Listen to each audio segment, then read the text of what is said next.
One criticism of a wealth tax is that the income used to build that wealth has already been taxed. So the criticism of a wealth tax is that it is a double tax. Putting aside the fact that most taxes besides income tax are also double taxation, and thus that this criticism is kind of meaningless and misleading, there is a more important underlying reason to tax wealth. The wealthiest people in society do not make their money working. They hold assets, and their capital gains are neither earned by them nor subject to income tax. Once people reach a certain level of accumulated asset wealth, it builds up faster than people can spend this wealth. For example, a diversified investment portfolio can produce an annualized rate of return above 10% over the long term. Someone with 100 million invested could see gains of 10 million per year. They can comfortably live on much less than this and reinvest the remainder to stay ahead of inflation. They will grow richer every year without working and without paying income tax. That is why it is necessary to tax wealth. Even if the super wealthy pay capital gains tax on assets sold for spending money, they are growing wealthier without paying any taxes on that increasing wealth. This wealth does not come from nowhere. It represents value created by others. Land values increase because taxpayers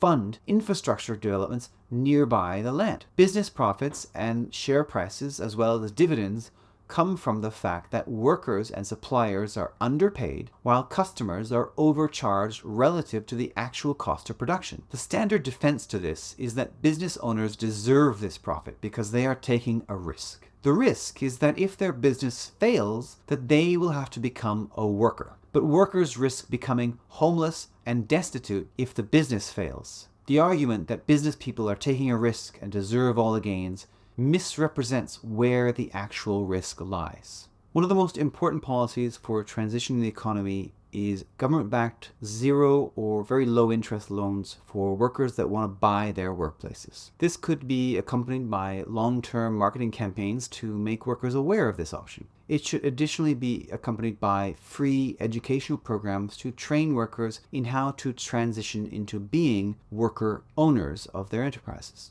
This is a better option than having the government nationalize the business. The workers are the ones who have vested interests in the business succeeding. They are also the ones with the knowledge and skills necessary to keep the enterprise running efficiently. With higher taxes, wealthy people may sell their assets to pay their taxes or before leaving the country, if that's what they want to do. These assets will include businesses, which is why the government must plan accordingly before enacting tax reforms. An economy with a maximum wealth level should encourage cooperative businesses to facilitate spreading the benefits of economic growth and productivity between more people in society. Cooperative businesses have the advantage of recognizing the fact that successful enterprises require the hard work of many people.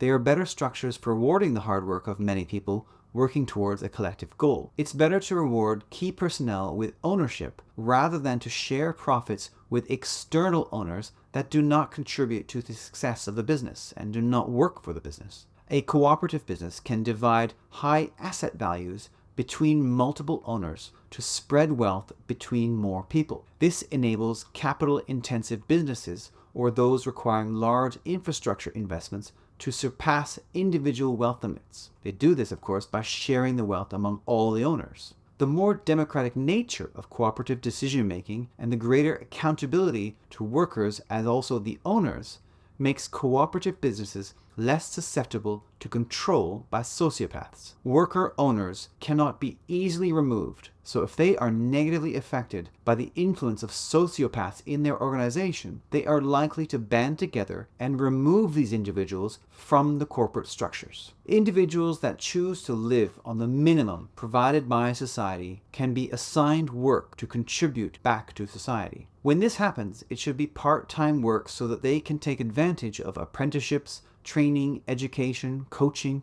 or just social connection programs. Even if people do not take advantage of these opportunities, they must be made to contribute back to society because they are taking up resources and must give back. Of course, we must recognize that this will not be possible for everybody. There will be some people with severe disabilities that cannot, and we still need to support them. However, even if the education and training programs do not work for some people that are able-bodied, it is still cheaper for society to support these individuals because they will be less of a burden and a nuisance on society. They will not require police and justice systems to intervene and control them. They will be less of a nuisance to the rest of society if they have homes to stay in and their basic needs are met. They will not resort to crime to meet their basic needs. But if people are content to get by with this bare minimum, then society is justified in making these individuals contribute at least just enough to balance out what they receive. The ratios between minimums and maximums for both income and wealth must be included within constitutions and not just in legislation. This will make them harder to change, which is very important. Without the protection of having them in the Constitution, wealthy and powerful interests will seek to remove the effective limits on wealth accumulation. This will gradually undermine the well-being of most citizens as the society returns to an inequitable society with high levels of income and wealth inequality.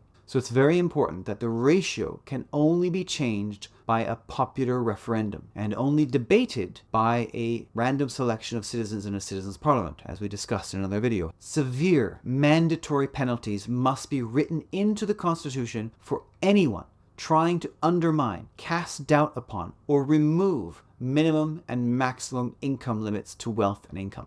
Penalties must escalate for successive offenses. Those penalties must also be means tested, which means they must be calculated based on each person's income or wealth, and fined whichever of the two produces a greater fine amount. The education system must also include curriculum teaching the importance of having ratios in the first place. The requirement to teach this curriculum must be also embedded within the Constitution to avoid society gradually forgetting why the ratios exist in the first place. The constitutional protections help ensure that the only way for the rich to become wealthier would be to make the poor better off first. So through all of these mechanisms and entrenching them in the Constitution, we can have a stable society that stays a good society for a long period of time. There are, of course, many other things that need to come into place before this happens, and many that will come after this change happens. But this modification to the way our taxes work on income and wealth is essential for a good society. You cannot achieve one